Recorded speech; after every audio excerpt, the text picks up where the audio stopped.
I'm good. How about you?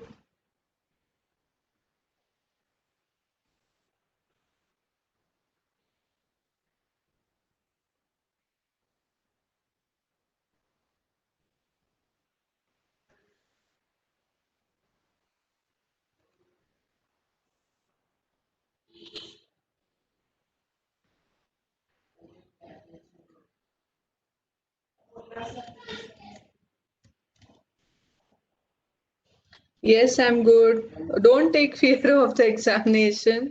Everything is going to be fine. You have studied a lot. Okay, so don't worry about just concentrate on the subject, try to understand it, and things will be better. Okay, so you don't have to worry about the exam at all. Yes, good morning. So we will start the session today. So we are going to discuss about chapter 2. Okay. So chapter 2 is what we are going to discuss today, the revision. And then we will go to chapter 7 today and tomorrow. Okay. So let's so Indian Contract Act in terms of we are going to discuss about the key aspects of Indian Contract Act. We have studied that in detail in our lectures earlier. Now today we are going to study the Indian Contract Act again, the highlighted aspects, and we cannot take everything in detail to the extent possible. I'll take you through the chapter. Okay. Uh, so Indian Contract Act again, if you see, what is the most important thing is the definitions under the Indian Contract Act, that what is an agreement. So as per section 2E of the Indian Contract Act, every promise and every set of promises forming the consideration for each other is an agreement. So if you see, discussed that the agreement is a bigger version and contract is a subset of this set of agreement. So basically what did that mean? What did it mean was that in case of agreements, it is a set of promises. So basically, if we say that, okay, we will meet once the corona pandemic is over, we will all meet for a tea. And you all say, yes, ma'am, we will meet it. We'll meet you in Pune whenever the corona pandemic is over and we will clear our exams and so on. So I made a promise, you made a promise. So isn't it a set of promises? The answer is yes. Now, but whether is there any consideration which is involved? Whether there is any consideration which is being involved, the answer is no, there is no consideration which is being involved. So here what happens, that there is no consideration involved, but it is set of promises. Yes, this is a set of promises. Now, for example, if we add some consideration to it, yes, there will be an agreement which is being involved. But whether it is a contract or not, for example, somebody puts me at a gunpoint and asks me to write a check for the property. Now, suppose that property is of 1 lakh rupees and the check the person is signing is, and they are selling this property at 10,000 rupees. And this is a check of 10,000 rupees, and you are signing that property for me. Now, yes, there is a promise. Is there a promise? Maybe yes, because I'm signing a check when I'm put under, or I'm signing the property agreement when I'm put under gunpoint. So here there is set of promises, but is the consent free? The no. Somebody is putting me at a gunpoint and making me to sign that property agreement. So here what is important is whether there is a set of agreement, yes. Whether there is a set of agreement. Whether there is a promises, yes. There are promises. Whether there is a consideration, answer is yes, there is consideration. But can it be a contract? The answer might be no, because the consent over here is not free, or the consent, if you see what is a contract under section 2H, an agreement enforceable by law. So whenever there is an agreement which is enforceable by law, then only it can be termed as a contract. So basically, an agreement is a larger set and a contract is a subset of the agreement. Okay, is my audio clear? Is my voice clear to you? Because I'm getting some message is not clear. Okay, then maybe you may, the people who are not able to hear, please try the connection at your end. Okay, so here the two important things in a contract are there is an agreement and there is the second important aspect, it is enforceable by law. So A agreeing to murder B and B saying okay, and C saying okay that I'll give you 5 lakh rupees if you murder B. Then what is happening? If you say, ma'am, there is a this is a contract, ma'am, but whether it is a contract because there is a set of promises. A is agreeing to murder B at the request of C. C is paying 5 lakh of rupees to A if A kills B. There is a, you would say, ma'am, there is also a consideration which is involved. There is a set of promise, both are agreeing to each other. But whether it is an enforceable contract, the answer is no, because obviously it is a crime to kill somebody. So again, it refers to the definition of contract. An agreement enforceable by law. Yes, it is an illegal agreement. The consideration is not a lawful consideration and so on. So basically, for a contract, an agreement enforceable by law is very important. Okay, now we are going to see what is a promise. So, section 2B of the Indian contract, when the person to whom the proposal is made is signifies his assent thereto, the proposal is said to be accepted. A proposal, when accepted, becomes a promise. So, basically, for example, I'm saying I'm selling this phone. Now I'm making a proposal to you, and when you signify your assent, then of course it is said to be accepted. Before that, it is not accepted. So there can be thousands of such proposals which can be made. But in order the proposal, when it gets accepted, it becomes a kind of an agreement, right? Because the promise is something which is very important. Assent is very important, whether you agree to that particular thing or not. And if I say, okay, I told you yesterday, I showed you the phone, you have not paid me the money. You say, ma'am, where did we assent you? When did we say yes to that? We are agreeing to purchase that mobile from you. Acceptance to the proposal is also very important. Now, if we see this table, uh, so the promiser is again, so there can be a promiser and promisee over here. So the promiser is the one who is kind of, now for example, we'll see plurality of persons and we'll see consensus ad idem, and then it will be easy for you to understand. So plurality of persons means what? Obviously, a person cannot have an agreement with himself. Even if it is not a contract because you're having agreement with one yourself. So there has to be at least two or more persons who are forming part of the agreement.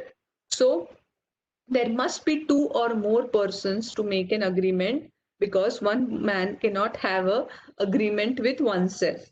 So, and what is this? This is the most important thing, consensus ad idem. Okay, what is consensus ad idem? Consensus ad idem means meeting of minds. What does that mean? It means both the parties to an agreement must agree on the subject matter and the agreement in the same sense and the same time. Now, for example, if I have two horses, okay, and I'm showing, we are just roaming in the garden, and I'm showing you two horses. Now, one is black and one is white.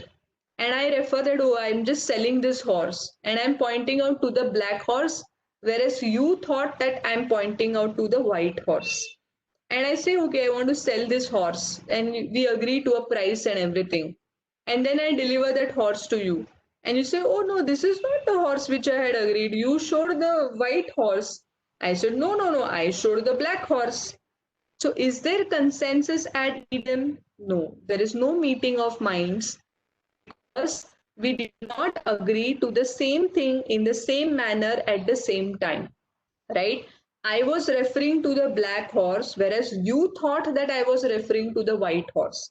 So you had something different in your mind, and I had agreed to sell something different.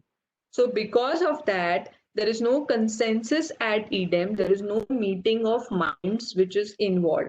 So when the parties to an agreement agree about the subject matter, so what was the subject matter over here? The horse. The horse was to be sold or bought. So that was the subject matter. Whether did we agree in the same sense and at the same time? No. I was saying about the black horse and you thought it was the white horse. So there is no consensus ad idem. Again, I'll say this is a very important concept for you to understand. And if that consensus ad idem is not there, in this particular scenario, there was a subject matter, there was a consideration involved, there was capacity, everything was free, but there's no consensus at idem, and that is the reason it did not form a contract, because we did not mean the same thing in the same sense and at the same time. Okay, so that is what is about consensus at idem. Now what is an obligation? Obligation means that it is a duty.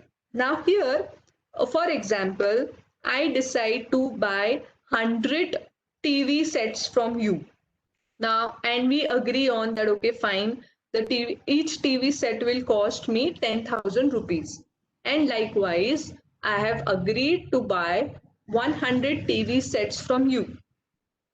The price per set is 10,000, everything is perfect, we agreed on the model, we agreed on which TV, everything, census ad idem is there.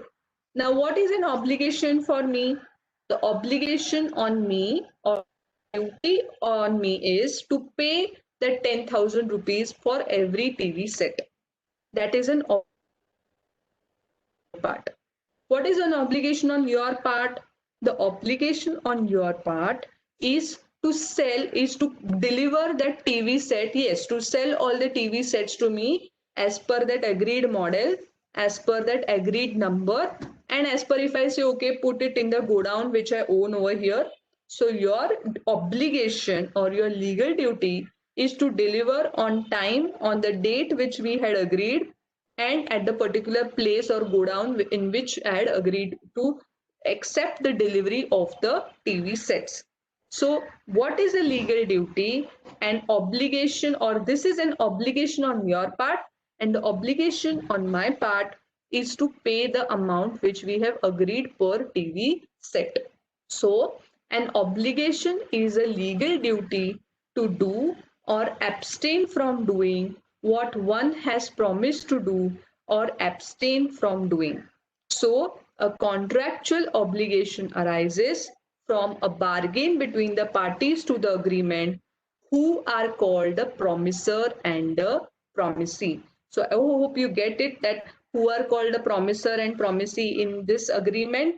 So, section 2b says, when the person to whom the proposal is made signifies his assent thereto, the proposal is said to be accepted, and a proposal, when accepted, becomes a promise. So in the earlier case, when I just showed you the mobile and I say I want to sell this mobile at 7,000 rupees, and none of you gave any assent thereto, can I say that, oh, you made the promise that day, you agreed to take that? You said, ma'am, when did I say yes to you? I did not say any yes to you. So that's why there is no promise. I just made a proposal which nobody accepted. So nobody gave their assent thereto, nobody accepted that proposal. So it does not become a promise until you accept that proposal which is in front of you, or you convey your assent thereto. Okay, so this is what an obligation, promise, and promisee is. Now we will see agreements which are not contracts.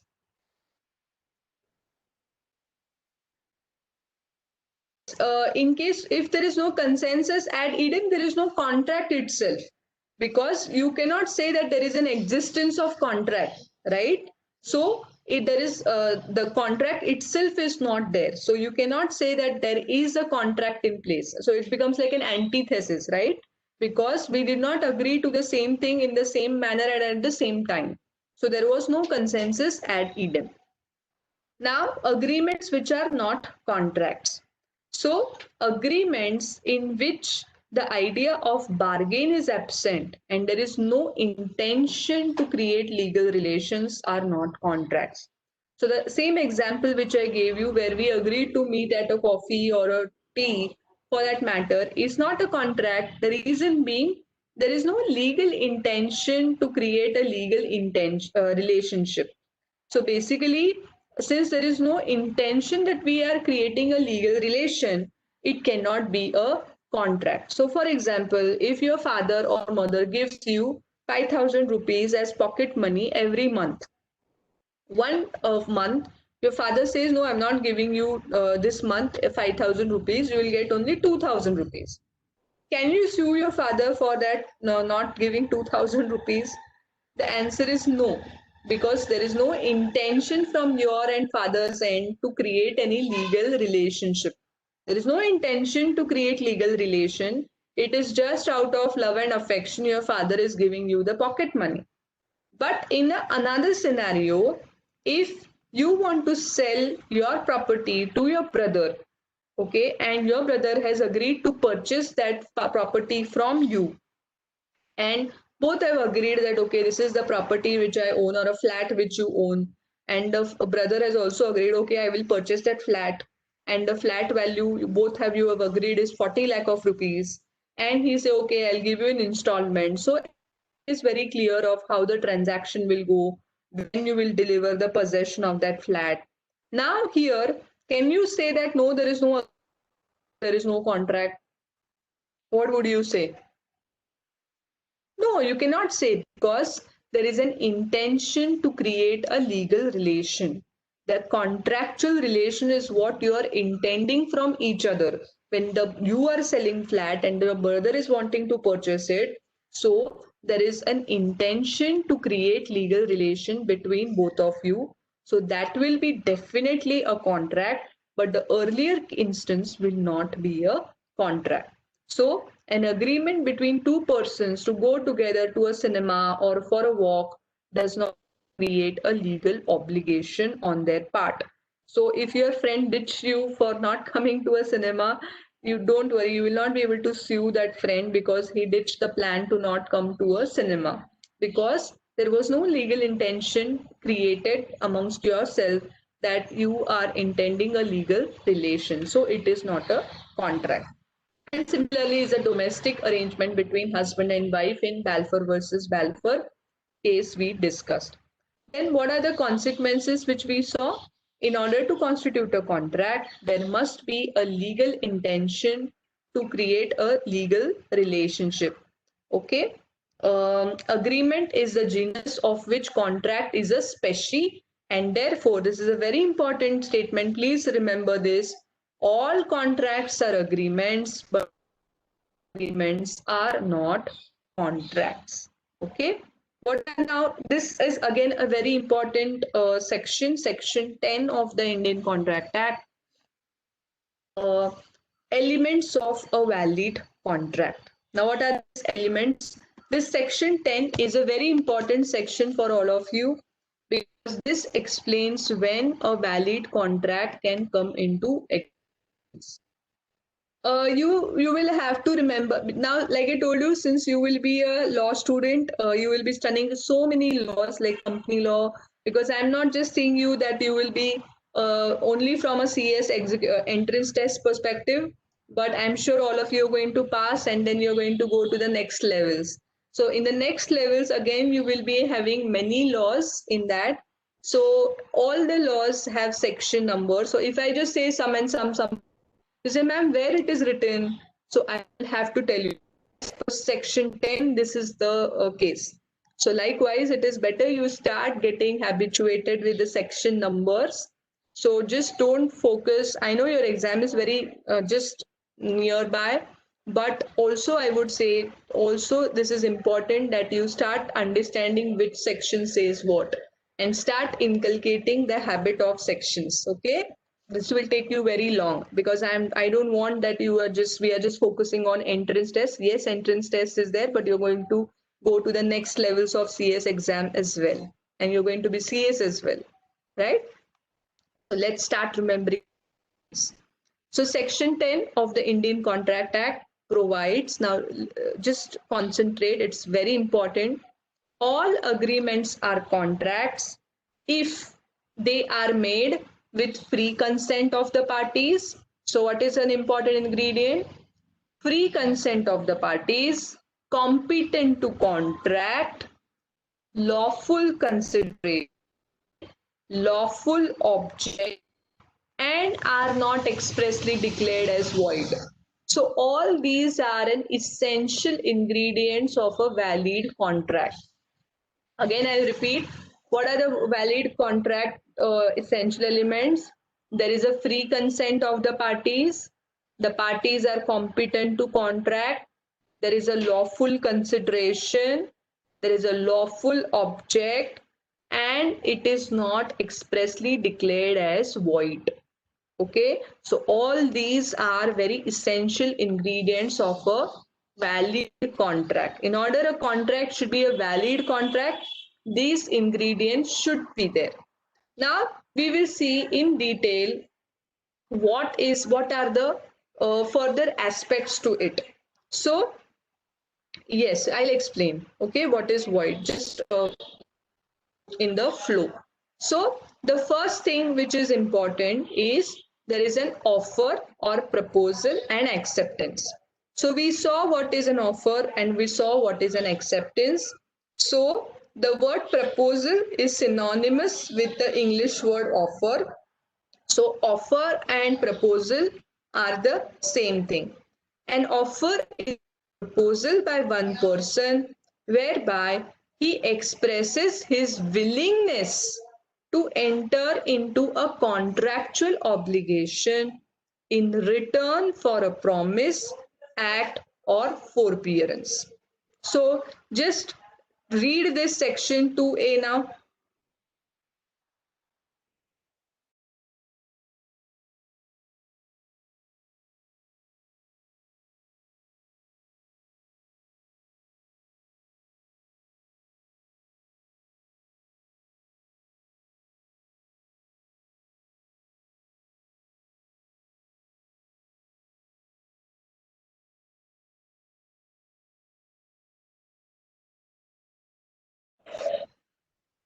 Yes, now section 2A. So if you read section 2A, Indian Contract Act defines proposal or offer as when person signifies to another his willingness to do or abstain from doing anything with a view to obtaining that assent of the other to act or abstinence, he is said to make a proposal. Now, what is important over here is there is a proposal which is being given, there is an offer which is being made. Now, if you remember, I'd given you very simple examples when we discussed this offer and acceptance. So, for example, there is a vegetable vendor which is coming every day a vegetable vendor come. And what he does is he gives you an offer. I'm selling 1 kg tomatoes at what 20 rupees, 1 kg onion at what 30 rupees, and so on. So what it is making, he isn't making an offer to you.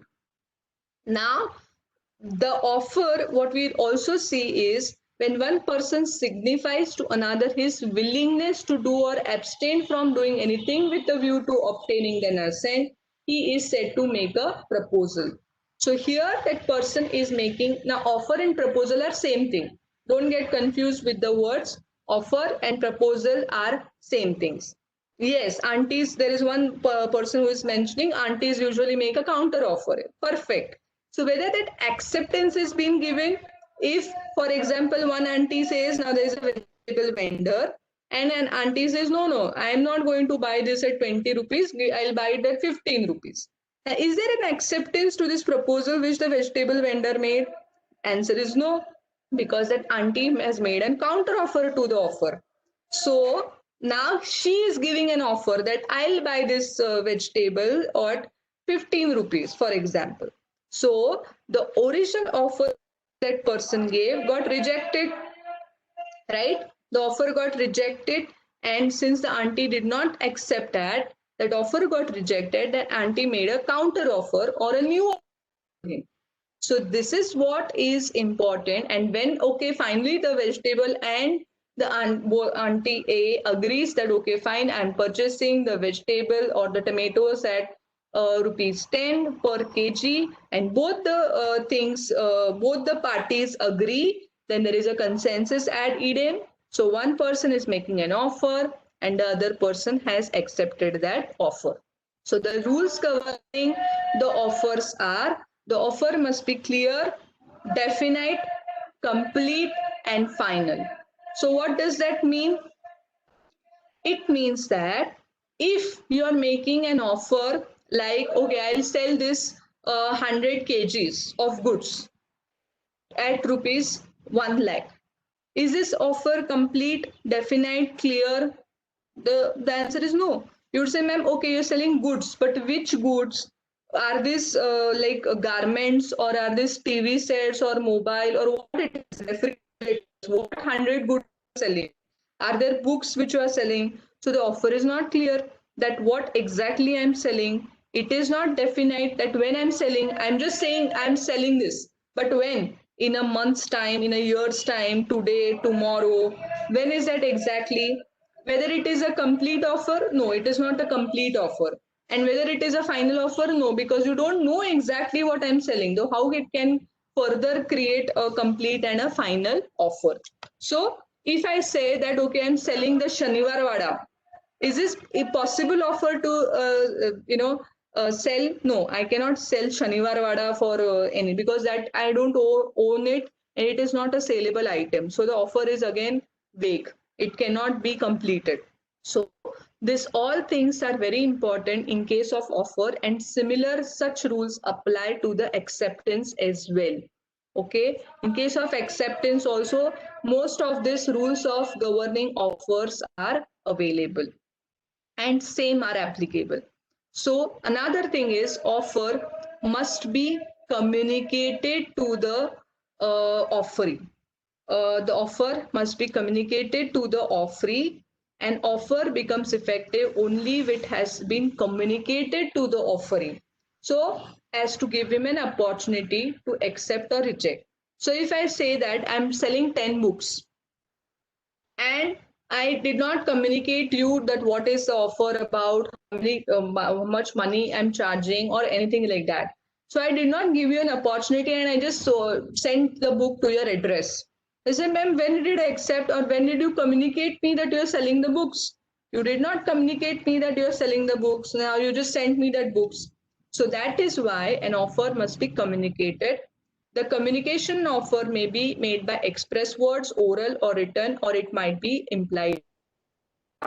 So whenever we stand at the bus stand, okay, we don't have like when the bus comes, it's your option. The offer is made to you. You want to go to a X destination, that offer is there for you. Whether you want to accept that offer or not is different. So when you get into a restaurant and you order something, isn't it an implied order that you have accepted to pay whatever the charges are to the food which you are ordering? So it is an implied offer which you have accepted.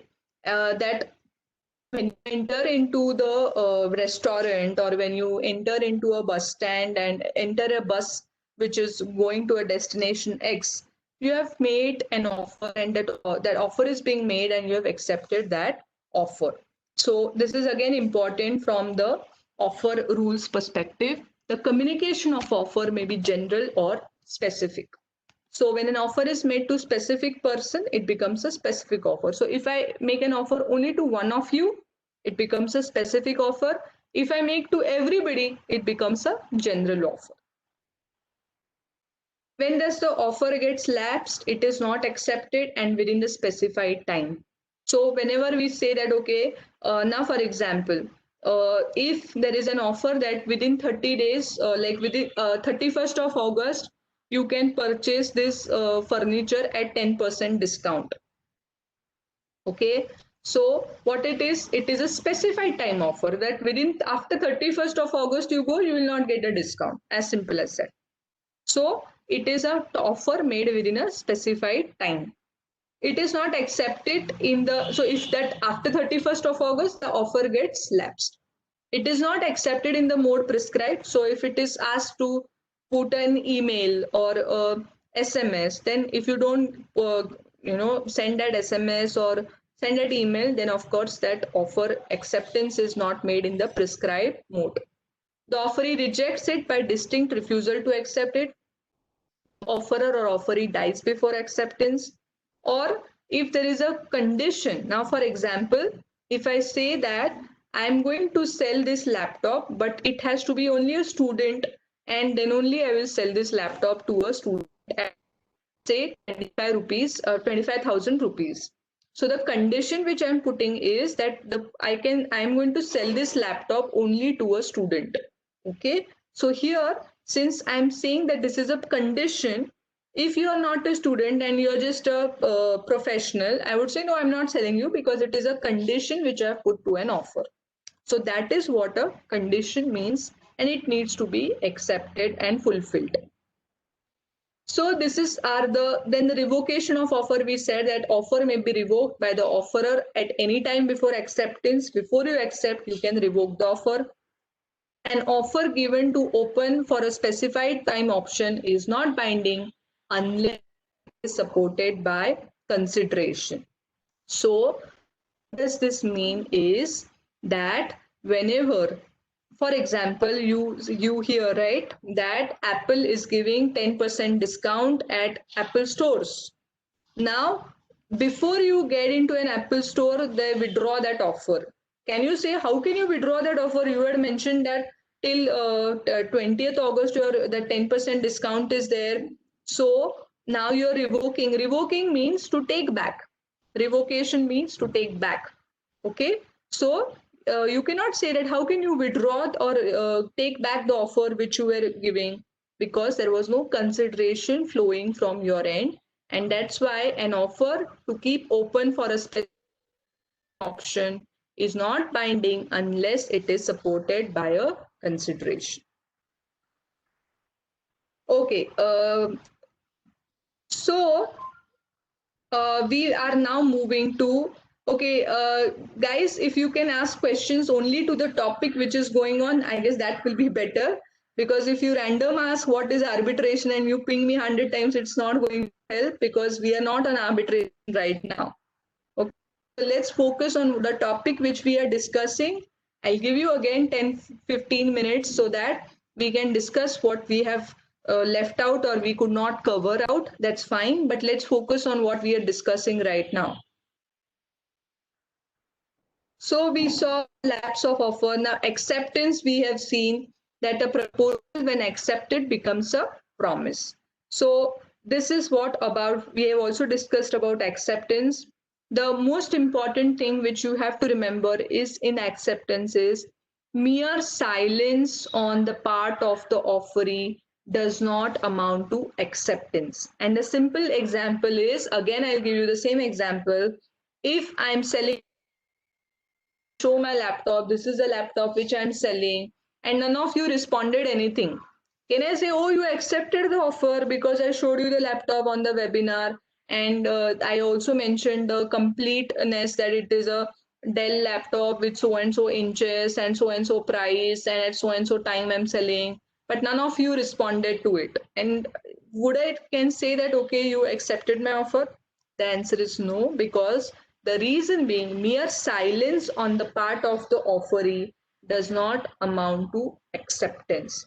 So acceptance is not being that okay, you keep silent means you have accepted my offer. No, that does not mean. So ordinarily, what we understand, mere silence on part of the offeree does not amount to acceptance. Then again, this is what we have already seen, reasonable time. Now, contracts over the telephone. Now, what are contracts over telephone? Nowadays, with the internet, also it can be over email. Now, telephone is something which is again an ancient era. Today, the contracts get finalized over WhatsApp or maybe emails and so on. So, what the underlying idea of this is? It is the same principles of contract, even though the contracts are negotiated over phone or email or a seminar or the webinar or a video conferencing is what I mean. So basically, if the same principles will be the same, so the consensus ad idem would be the same. Now, like for example, if I'm making an offer to you and you are accepting it, but in between the connection gets lost and you don't hear the exact price which I mentioned, and you agree a different price and I was willing to sell a different price. So there is no consensus ad idem again. So the important aspect over here is that the same principles apply even if it is a contract over telephone. Okay, so contracts of over telephone are regarded in the same principle as those negotiated by the parties in the actual presence. Okay.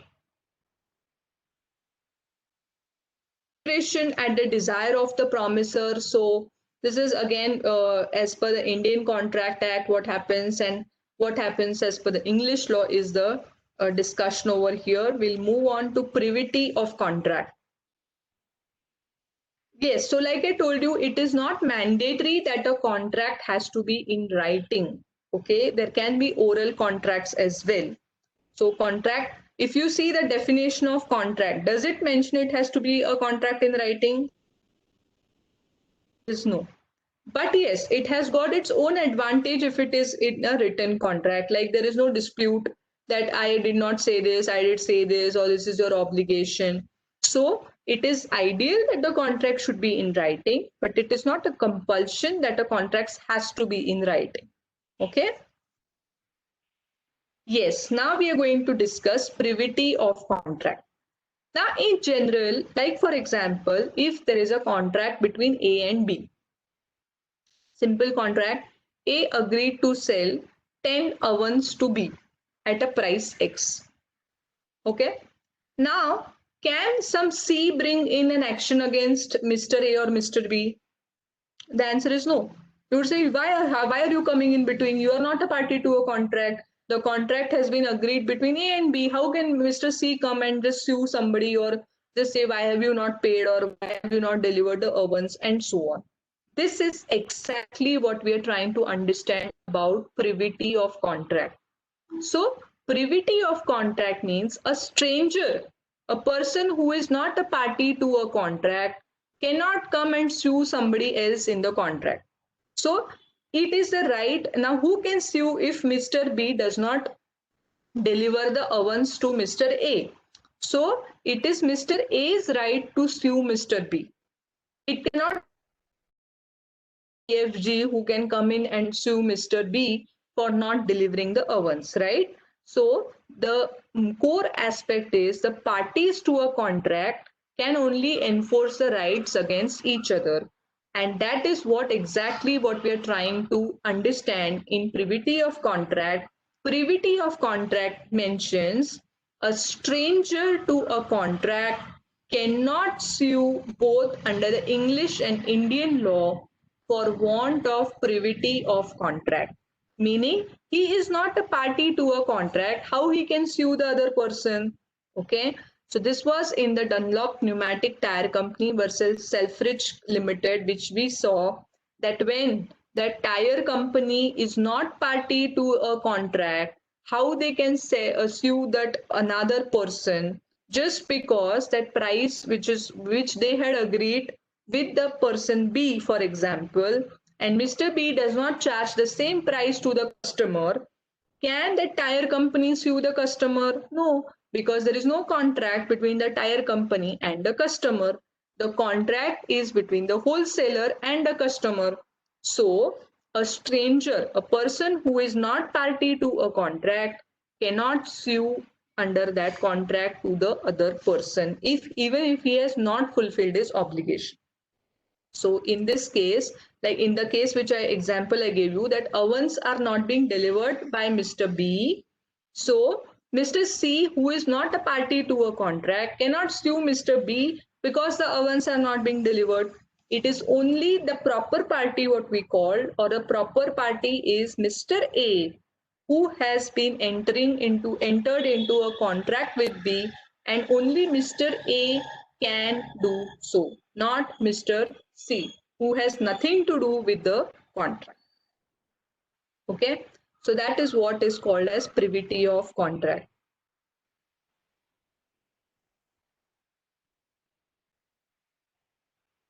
So now we are going to go to kinds of consideration.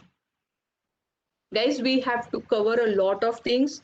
So I know you have got many questions, but unfortunately I'll not be able to answer all the questions because we have lot of things to cover. This is a revision batch, okay? I can't go and explaining each and every sentence. Kinds of consideration: executory or future, executed or present, and past. Now, like I told you, if we kind of take a example that a building, I give this example because there is a consideration involved in it, which is executory, executed, and past. So, for example, if you are kind of taking a flat in a building which is newly constructed or the construction is yet to begin. So you give a signing check or you give a token amount, which we generally call, for the purchase of the flat in the building. Now the building is not started yet. The building construction. So what happens? You say, okay, 10,000 rupees. So the building, the consideration is, you have given the consideration, but the builder is going to give you a flat after 2 years or 3 years, right? So there is a consideration which you have paid for a future thing involved. A future flat will be given from the builder's end. So that is how some things which can be, now for example, when you go to a shop, you purchase a 1 kg of rice and you pay money. So executed in present, or the consideration is given in present. You take 1 kg rice, you pay the money. So it is executed or present.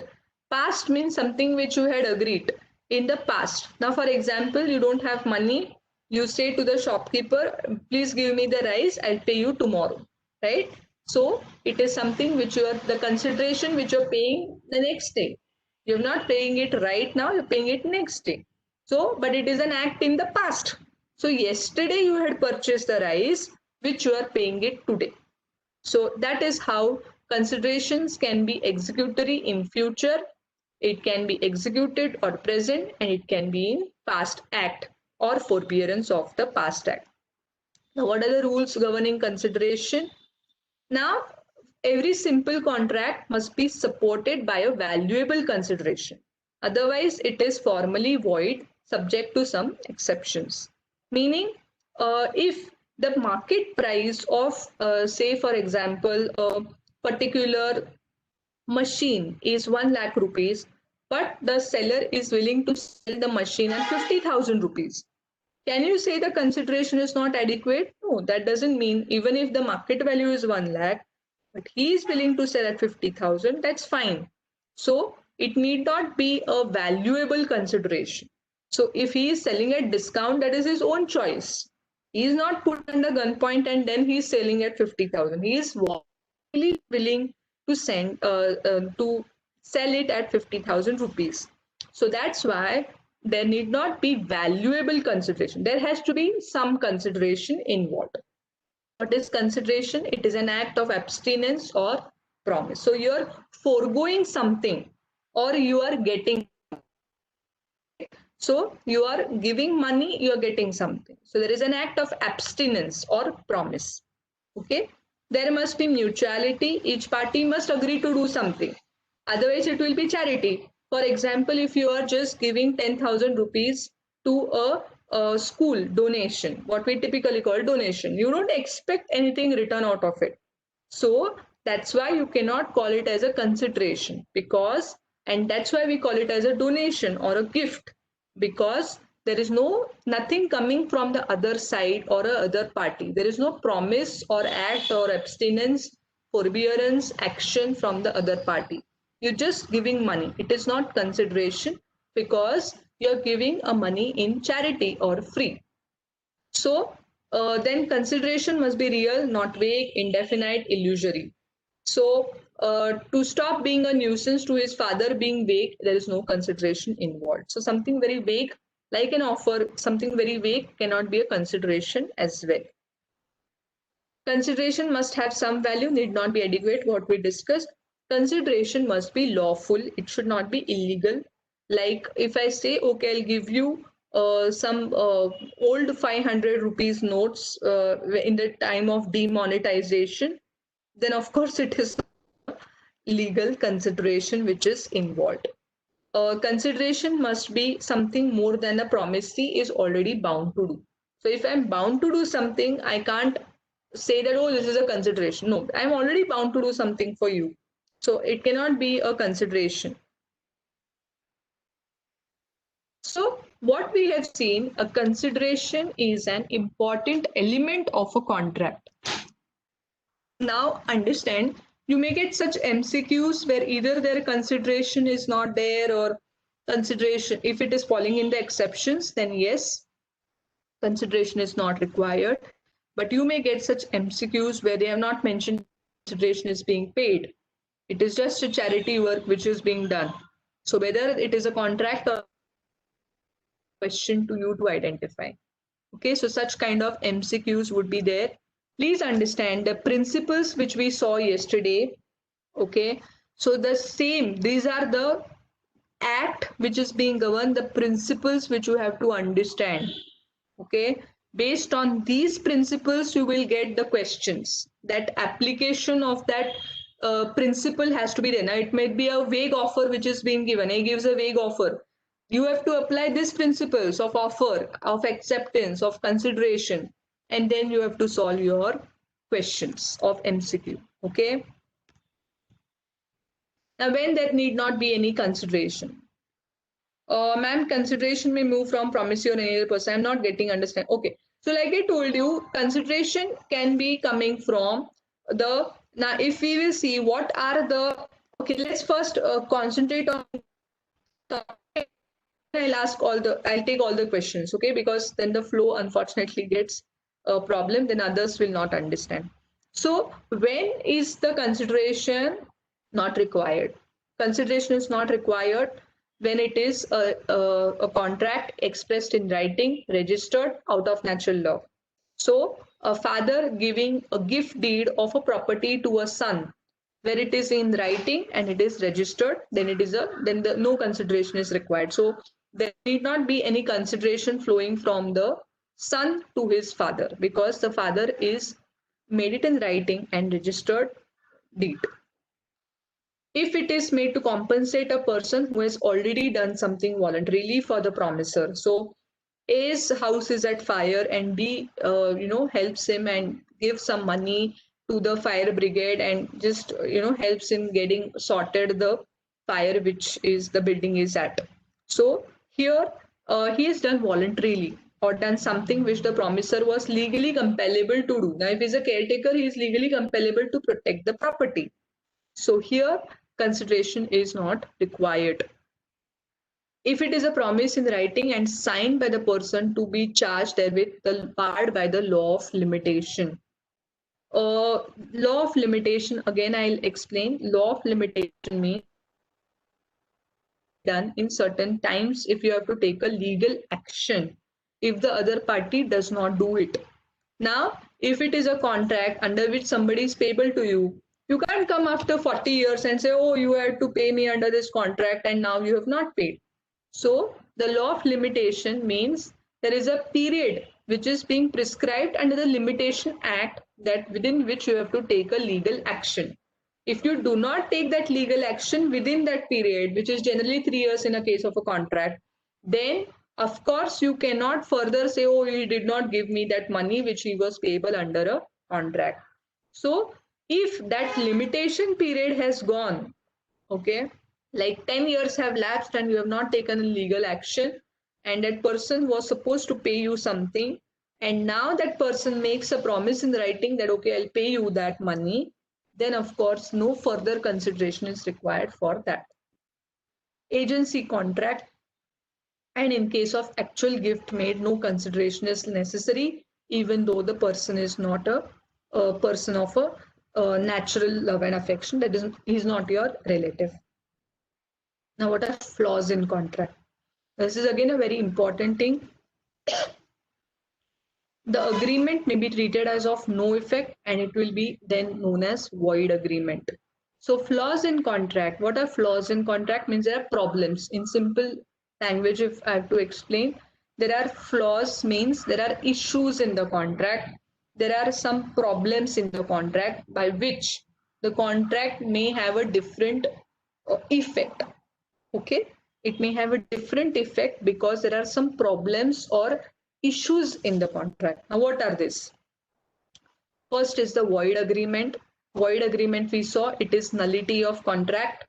Means you cannot say that there is a contract. Like I told you, if you remember, if I enter into a contract with a child and I say, oh, he agreed to me, he just his head and he had agreed to me to a contract. So it is a void contract. Again, void and contract are itself antithesis, meaning if you say contract means the essentials of contract are present, and that's why you're saying this is a contract. Whereas void means there is no contract. There cannot be any contract. Like the example which I gave you, the minor, you cannot be saying it is a contract because the minor is not a legal person having a legal capacity. That's why it cannot be a contract. So the essentials of contract itself are missing. Therefore, the word is used as void. But again, remember, void contract itself is an antithesis of each other. So the contract is void. Void means there cannot be a contract. It is void ab initio. Ab initio means at the beginning itself it cannot be a contract. You don't have to go further. So in case of consent, whether the consent is free or not, you see that, okay, there are parties to a contract, there is a consideration, everything is there. So at a later stage, you say, okay, whether that consent was free or not, right? So here there is a contract, but whether it can be voidable or it can be avoided because the consent was not free. But in case of void contract, the contract is not in existence. Okay, it's void ab initio, meaning it is at initial stage. It can be voided or void. Okay. So there can be various ways in which a voidable contract can come into existence. So we'll see what is an illegal agreement now. An illegal agreement is one in which, like the void agreement, has no legal effects. Parties. Now, what are the flaws? Flaws means again issues in contract. Flaws means incapacity, mistake, misrepresentation, fraud. Now, if you see the general rule, okay, this is a general rule. There can be some exceptions as well. The general rule is that all natural persons have full capacity to make binding contracts. But the Indian contract admits an exception in the case minors, lunatics, and persons disqualified from contracting by any law to which they are subjects.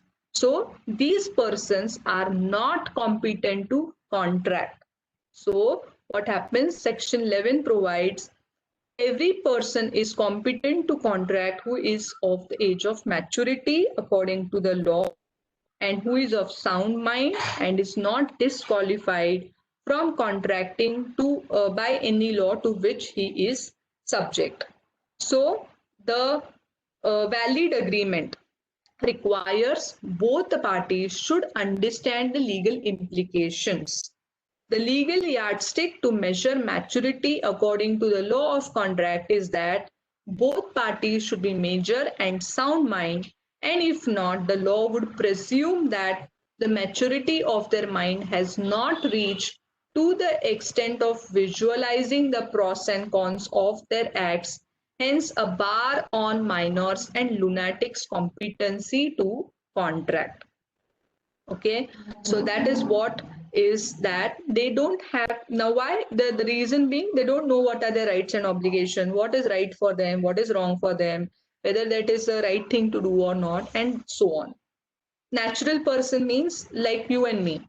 There are artificial persons like company, LLP. These are artificial legal entity existing in the eyes of law. Those are called as artificial entities. Natural persons means you and me who die, who get birth, who are being born, and so on. Those are called natural persons. So, what are the flaws in consent? Now we are going to see quickly what are the flaws in consent: willful misrepresentation or fraud. Okay, fraud, again, the most important aspect is intention to deceive. This is a very important aspect, intention to deceive, and whether that because of that intention, whether the party entered into a contract or not. So, inducement to a contract. So, what is the essential ingredients of fraud are? There is a representation or assertion. It is a false representation, means you know something is not the right thing, but you are still saying that this is what it is. So for example, if you remember, I had given you the example of rotten mangoes. I know the mangoes are rotten, but still I'm saying, oh, these are very good mangoes. I'm making a false representation that the mangoes are good when I know the mangoes are rotten. So of fact and not merely an opinion. So it is, I know for a fact that the mangoes are, it's not my opinion that the mangoes may be sweet or something sour, but I know the mangoes are rotten. It is a fact. It is made with an intention that the other should act. I'm selling that, okay, these mangoes are good, this below are rotten mangoes, because I want that person to buy my mangoes. Okay, so with an intention that the other person is going to buy my mangoes. The representation must have actually induced the other party. So here, because saying these are good mangoes, the other person is going to buy my mangoes. So I'm making that the other person is induced to purchase. That is, I'm making, or by showing good mangoes and below rotten mangoes, I'm making that person to enter into a contract by purchasing the mangoes. The party deceived must thereby be indemnified. The statement must have been made either with the knowledge or that it was false or without belief in its truth. So these are the essential ingredients of a fraud. Contracts Uberimi Fide, we all seen that it must be with a special duty. You cannot recklessly state anything. Insurance contract, for that matter, are the contracts of Uberimi Fide, company prospectus, where there is an utmost duty. The factual things very clear. You cannot say, oh, I missed it, I forgot it, I was not sure. It won't help. Like if you did not disclose your medical history and you are a chain smoker or something like that, then the insurance company say, oh, you did not disclose you're a chain smoker, and now we are not honoring, we are not going to pay you the insurance money which you have paid to the hospital because you have not disclosed us that you are a chain smoker. Contract for the sale of land and contracts of family arrangements. So all these are contracts of Uberemi Fide, where utmost duty is cast that you cannot skip, miss, or omit something which you have known, even intentionally or not. So the intention here, okay. Coercion, we all know, I guess it's the most favorite part of yours, where you know what is coercion, that okay, somebody is put at a gunpoint, and where the consent is not free, somebody's property is being damaged, or threat is being given, and that's why he's made enter into a contract. Undue influence, we all see dominant position. Yeah, dhamkana, right. Legality of object. Now, Section 3 provides consideration or object is lawful unless it is forbidden by law, is of such nature if it permitted would defeat the provisions of law, is fraudulent, involves or implies injury, the code regards it as immoral or opposed to public policy. So void and illegal agreements, we have seen, I guess this is simple. Then public policy again, when, for example, like we had seen that currently, for example, there is a ban on Chinese apps, if you must have heard about. So if you are entering into a contract with a Chinese company to make a Chinese app which is owned by a Chinese company, so it is against public policy, right? The policy of the government is not to have the Chinese apps. And but if you're doing the same or entering into a contract of same nature, then of course it can be treated as void because it is against a public policy. So agreements may offend public policy by tending to prejudice of the state in times of war, by tending to abuse of justice, or by trying to impose unreasonable and inconvenient restrictions on the free choice of individuals in marriage to exercise lawful trade or calling. So whenever a country A is at war with country B, so obviously you cannot enter into a contract because you will say, oh, your soldiers are fighting over there and you are entering into a contract for your own purposes.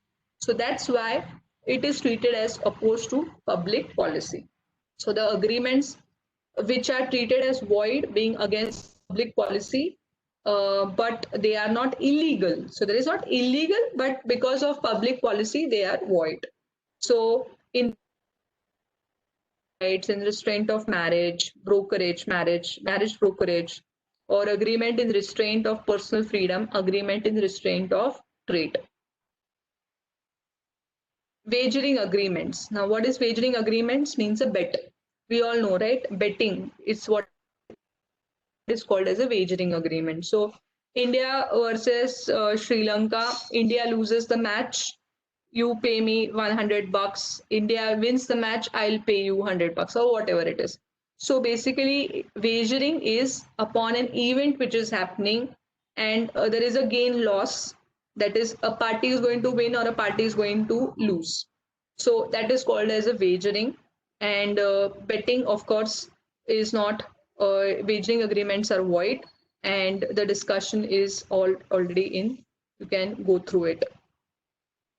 Void agreements, all this section 11, section 20, section 23, 24, 25 and 26, agreement in restraint of marriage, Rs 27, restraint of trade, restraint of legal proceedings, and so on. Contingent contracts. What is contingent contract? Section 31. A contingent contract means when there is an event which is going to happen, and if that event happens, then of course the contract will be there. So example, if I told you force majeure events, like if there is a fire which is broke out, if there is a flood, then the obligations may get suspended and you can terminate the contract. So this is an event which may or may not occur. And this is different from wagering agreements, okay? Wagering agreements, either of the party is going to win or lose. But here, this event may happen or may not totally happen. Like floods. We don't know whether floods are going to happen or not. It might happen or might not happen. So similarly, this event may or may not happen. Quasi-contract. What are quasi-contract? A valid contract must contain certain essential elements such as offer and acceptance, capacity to contract, consideration, and free consent. But sometimes the law implies a promise imposing obligation on one party and conferring of the other, even there is no offer or no acceptance, no consensus ad idem. So what is a principle of quasi-contract is unjust enrichment. Now, what is this unjust enrichment? Now, for example, if you transfer me, now under a contract, you were supposed to transfer me 10,000 rupees, but accidentally you transferred me 1 lakh rupees. Now, can I keep that 90,000 rupees, which is not, you are not payable to me? Here comes the contract of equitable principle of unjust enrichment. I can't enrich myself with that 90,000 rupees, which which does not belong to me. under any contract. So I have to repay that back to you. Now, can I say, oh, there is no contract between us that I should be repaying that money? No. That is called as a quasi contract, where it rests on equitable principle that a person shall not be allowed to enrich himself unjustly at the expense of the other. So there is no contract at all, right? There is no contract of that 90,000 rupees, but it is an obligation which the law creates in the absence of any agreement.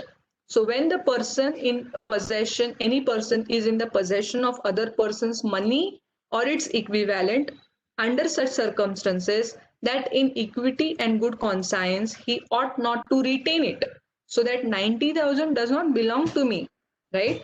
It's not that I should be taking that 90,000 rupees. So, in the equitable principle and in case of justice and fairness, I should be returning that money to you, even though there is no contract related to that money. It is a duty of me and not an agreement or intention which defines it. So, that is called as a quasi contract. Discharge by impossibility, frustration, again, Section 56 of the Indian Contract Act, where the doctrine of impossibility or frustration comes into picture. If you remember, I had given you the example of the pandemic and how people are discussing about the impossibility or frustration. So please remember, impossibility means, example, if you remember, I had given that if a painter wants to paint a painting and agree to sell that painting at 50,000 rupees, and by unfortunate event his hand gets he gets disabled and now he's not able to paint, that can be treated as contract of it leads to frustration or impossibility of contract because he's not able to paint anymore. That can lead to impossibility. But merely increase in price or increase in the or making the other party onerous to perform does not lead to impossibility. So if you remember, I had mentioned you that if a contract is not being able to be fulfilled or performed, you cannot go and claim generally about frustration because you're not able to perform. The courts have held a higher threshold. In the case, if what we discuss, Satyabarta Ghosh versus Mugnuram, the court will say, is it impossible for you to perform? Then only Section 56 is applicable. Otherwise, you have to perform the contract, how much ever difficult it is, how much ever it is impossible for you to perform. Breach of contract. Breach of contract means, again, if you remember, I told you what is breach. Means the contract is broken. The promise which you had agreed is broken. You have not fulfilled, either party has not fulfilled the obligation or duty which was agreed in the contract. So that creates a breach of the contract. That is, a contract is broken because you have not fulfilled the obligation which you had to fulfill. What are the remedies? You can sue for damages. Damage means the loss which has occurred to you because the other party has not fulfilled the contract. Sue for specific performance means you can make the same party to do the same thing which that party had originally agreed in the contract. Sue for injunction means you can bring out there is an injunction by way of a court order. So that is what breach of contract. Then we come to contract of indemnity and guarantee. Indemnity, you remember there are two parties involved. Guarantee means three parties involved, where indemnity means you agree to make the loss good of that person. Now indemnity, again, contracts of insurance are typically the nature of contracts of indemnity. Like if you remember, I had given you an example. If you are driving a motor vehicle and you bumped on a car and your car gets damaged, the insurance company is going to pay you. So the loss is because of you, like you bumped into somebody's car. But even if somebody else's bumped into your car, it's not your fault. It's the other party's fault because of which your car has got damaged. the insurance company will still give you the premium, because this is the general thing I'm talking about, that because contract of indemnity is such where your loss is being made good even though the loss is made by you or by some other person. So a contract of indemnity is a contract by which one party promises to save the other party from loss caused to him by the conduct of the promisor himself. Like in the case in the car damage, you bumped first, so that is where the contract of indemnity is going to be applicable. Or the conduct of other person, like other person bumped on your car, is also the contract of indemnity where the insurance company is going to pay you. So this is what insurance is, like in contracts of indemnity. And guarantee, like we all know, there are three parties involved. There is a principal debtor, there is a creditor, and there is a surety. Surety is in normal or typical language we call a guarantor. So surety is a person who is guaranteeing the amount if you fail to pay the money. So if you take a loan from a bank and your father is a surety and you fail to repay the loan to the bank, your father will be required to pay to the bank.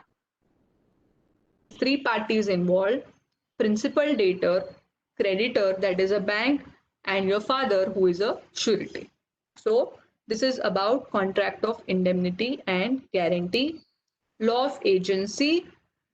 Law of agency, in case we have seen express agency. Agent is a person who is employed to bring his principal into contractual relations with third parties. So, for example, we know the brokers, right? Where a housing broker, where a broker helps you with a flat, that now their principal, the owner of the flat doesn't come, it's a broker which whom you deal with, and you finalize a deal. The broker takes instructions from the owner of the house and finalizes a deal with you. So these are the simple examples of law of agency. Agency can be express, it can be made orally or in writing, and it can be by way of implied nature as well. So even power of attorneys can be a kind of agent where, where some people are residing out of India and they give a power of attorney in the name of their friends or parents that this person is authorized to do on my behalf. That is called as an agency, which is being a principal agent relationship. That, for example, to collect the rentals or to collect a check from the bank or to make deposits and so on. So it can be a specific, it can be general. So by way of the understanding. Then, of course, we have seen implied agency. Agency estoppel. Estoppel means arises when you're precluded from denying the. So estop means stop. So you're stopped from denying that this person is your agent. So if you do not say anything and the person believes that that person is your agent, and you acted as if that person is your agent, then you at a later stage you cannot deny that that person was your agent. Wife as an agent, I guess very simple to understand. Agency of necessity. So in certain circumstances, a person who has been entrusted with another's property may have to incur unauthorized expenses to protect or preserve it. So a caretaker, if the house is on fire, he takes some measures to prevent that. He becomes an agent. He becomes a principal agent relationship. Agency by ratification. If you remember, I told you that a person is not appointed as agent, no authority. Like if you remember, I told you that the person has authority of selling a particular 100 goods at 100 rupees, but he sold it at 90 rupees. And I ratified, okay, fine, I'll accept the contract. But it is up to me as a principal kind of accept it, ratify what he has done, which he didn't have the authority, or it is up to me to not accept it at all. Okay. Classes of agent: special agent, general agent. A general agent is able to do everything. Special agent means who is able to do only some specific activities. Sub-agent means an agent appoints another agent, kind of thing. Then mercantile agent is agent having customary course of business or such a agent's authority. Factors is a mercantile agent to sell goods which have been placed in his possession.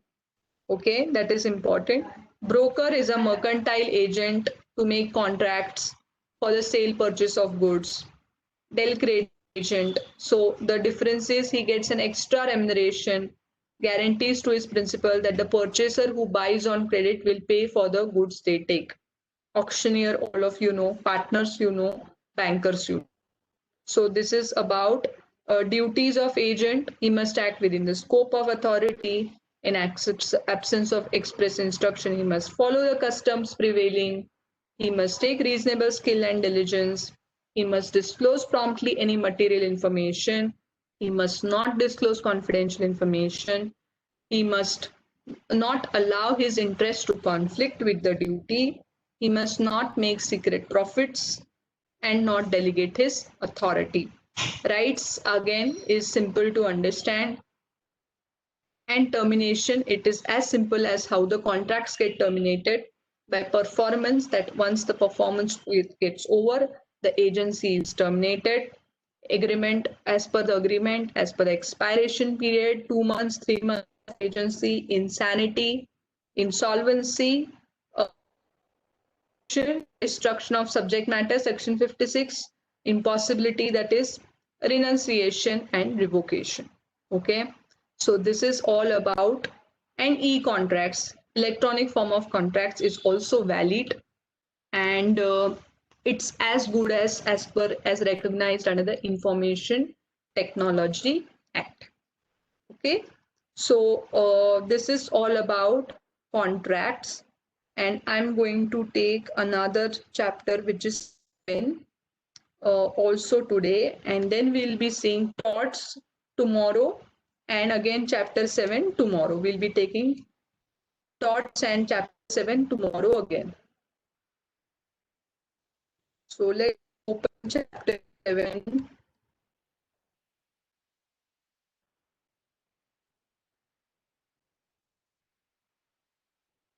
This is chapter 6, I believe. Yeah.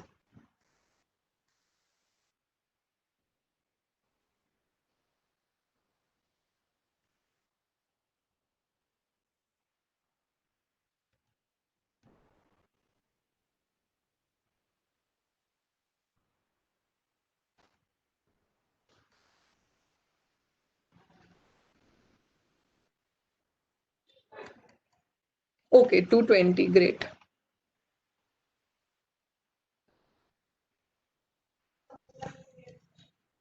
Is it 220? Okay, cool. Thank you. So 220. So in this chapter again, we are going to quickly take so measurements and instruments, I guess very easy, thermometer and blood and quantity unit, group of individuals, male, female, states, I guess you can do it. What is Mumbai, Maharashtra, Ahmedabad? Now again your GK, general knowledge, will be applicable here, okay? If you don't know what is a capital of Gujarat state, sorry, I can't help you. So you will have to take that as well, understanding moon, satellite, earth, what is it, is planet. So clock, time, thermometer, I guess, and things which can be very easy. Independent cause, what is effect, all these things again very easy. Letter series, AAB, AAA, BBA. Yes, so the sequences of letter, whether how the letters are being placed and what should be the missing from the series, is what you will have to identify. Number coding again, numerical codes are assigned to the word and alphabetical orders are assigned to the numbers. So what you will have to do is analyze the code with direction. So we have seen that coding where A1, what is backward and forward, and likewise. So that way you will have to identify the code which is being mentioned over here and what pattern it has been mentioned. Relation puzzles, A's brothers, sisters, husbands, mother, and so on. Like I told you, the simple trick over here is if you have identified relations, like like who's your mama's beta called or the name, and then you can take it likewise that okay, my so if it starts with A and B are brothers, so you can assume that okay, me and my brother. Then okay, so maybe you can get link of that, and you can place a name to that relation which you have in reality, and maybe that can be an easy way to solve those questions for you. So like I told you, if A and B are brothers, so if you imagine like you and your father, and he has got a brother, and then what can be the relations further, I guess it will be easy for you to take it. Okay, so alphabet test. So basically alphabets would be in a series of alphabets, the problems related to letter gap, then problems related to word formation, so how the words are formed and so on. So which of the following options is fifth to the left of the 11th letter, left in forward? So that forward and backward is something which you will have to identify, and then you will have to put in the right series in the alphabet. Letter gap is the same, word formation. So in that you can rearrange the letters, and then you can say what is the first letter and last letter, and what would be the, so obviously that requires a vocabulary that you will be able to form the words. So again, it's unfortunately a vocabulary, you will have to build your vocabulary in order to help these questions. Words in alphabetical order: fame, shame, name, came. So how the initial word would be placed. Now A, M, E is all similar. So which will be the first letter which will come, and then you will have to identify. Okay. Alphanumeric is again the same thing. Then it comes to what? Let's see. These are the practice questions which you have to work upon. I'm sure you must have already worked upon. Analogy, curd, milk, again. So what are the, how are the two words related? And that way you will have to identify what is the relation between. Now curd and milk, so what can be shoe? It can be leather. It will not be silver generally. So shoe, leather. Likewise, or calf, piglet, then what would be shed? Malaria, mosquito, and so on. So ABC is to ZYX, then what is CDA? It would be XYZ, and so on. Then this is again root. So square root, what will be the square root, or what will be the square, what will be the cube? All these things, mathematics you will have to apply, which you have studied in your standard what, 4, 5, 6, or 7, 8. So that is going to be applied over here. Assertion and reason. So James Watt invented the steam engine. So what is the reason? Assertion means a fact, a statement. Okay, a statement of fact. It is cloudy today. It is a statement of fact. And a reason. It can be an explanation to why the assertion or a statement you are making. So you will have to determine whether each statement is correct.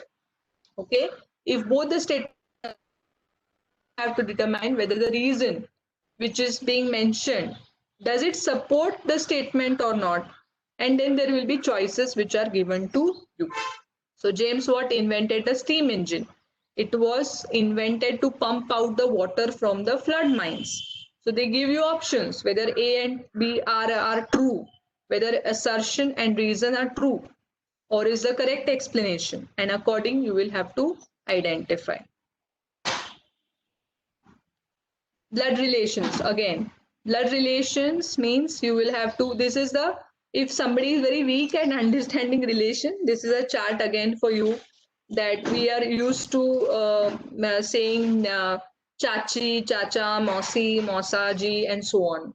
But in English it's different: grandfather, grandmother, uncle, aunt. So both are aunt. It's, if it's mother's side, it's maternal uncle or aunt, and then it is aunt and uncle, so on. So you will have to understand these relations on maternal side, that is your mother's side, and relations what are called on your paternal side, that is father's side.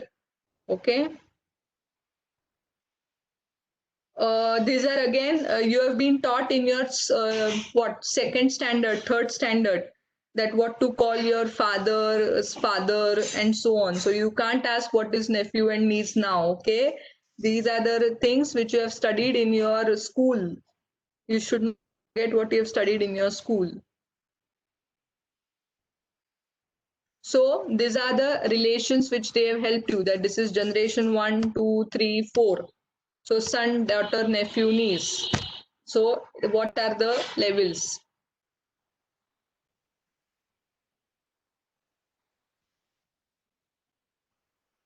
Decision making. Now this is a decision making is something which comes as an outcome. So they will give you a set of facts, and you will have to list down up to the facts. Now in this decision, they have given you many facts and combinations of this, that now it's like a puzzle which you have to solve. Okay, where it is in A, it is not in B. So like you solve the puzzles on your WhatsApp and all. Similarly, it is two members vote for the recreation bill. Now there are four members, three members. Out of that, two vote, which is one is not Arjun. So Arjun has voted for the other bill. So it's an elimination process by which you have to identify that who has voted for what. And similarly, so it's like they have given you half facts and you have to join the keys of everything and try to understand what exactly the facts are.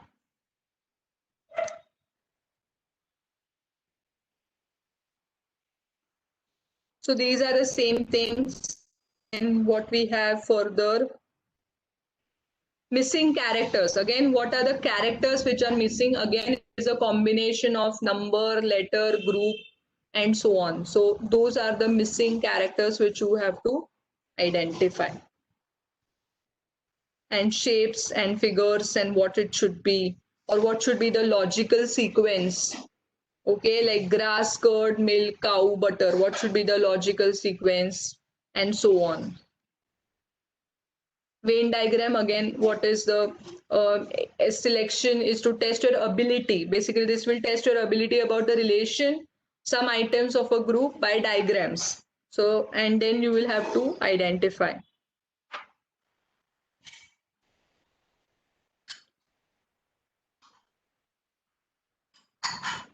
Number test is again the same thing, that you have to find out a general set of numbers would be given, and the candidate is asked to trace out the numerals following certain given conditions or lying at specifically mentioned positions.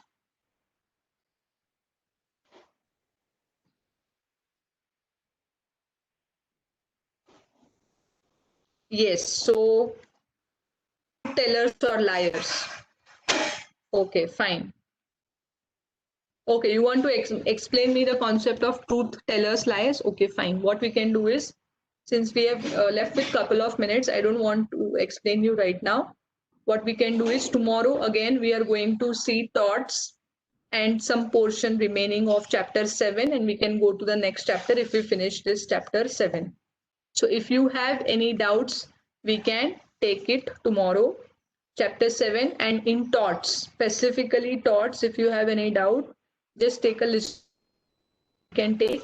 And if anything in chapter of contract, so thoughts, contracts, and chapter 7 we are going to complete tomorrow, and if possible we'll start chapter 8 as well. Okay, bye bye, take care, thank you.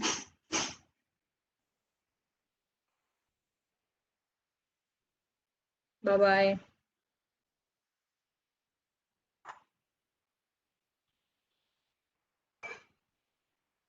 Good, everything is great. Bye bye, take care. Thank you, glad to know the session was helpful. Yes, see you tomorrow.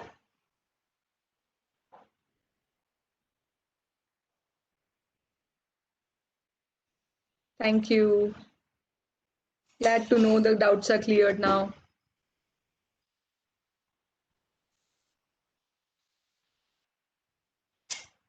Yes. Bye bye.